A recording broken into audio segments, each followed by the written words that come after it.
نمیدونم خوشگل تر از اینی که هستم نمیشم، ولی ببینم چی کار میکنی دیگه. آفرین. ابروتو چه مدلی دوست داری؟ یعنی باید بگم؟ بله دیگه. خودتون نمیدونی؟ ببین عزیزم، اصلا عجله نداشته باش. من حالا وقت دارم. با صبر و خیال راحت کار انجام بده. حالا وقت دارم. بریم. یه کوچولو اینجاش پایینی. میخوای پهنش کنی؟ نه نازک. بذار مامانم بپرسم. من 9 صبح وقت داشتم. از 6 اینجا. نماز صبحم هم همینجا خوندم. من انقدر آن تایمم. عزیزم چشماتو ببند. چرا اینجوری رفتار میکنی؟ خراب نکنید یه وقت. کلی پول دادن. مقابله بعدش چیه؟ چند روز نباید همون برم. کرم نباید بزنم. بگو دیگه. میخوام بیشتر بمونه برام.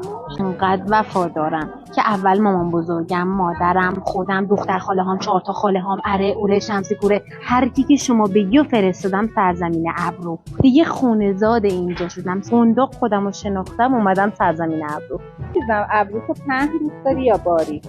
خودتون چی فکر میکنید؟ آخره بگرم چقدرم خسته شدی. خواهی یه ذره ماساژت بدم؟ یه ذره ماساژت بدم.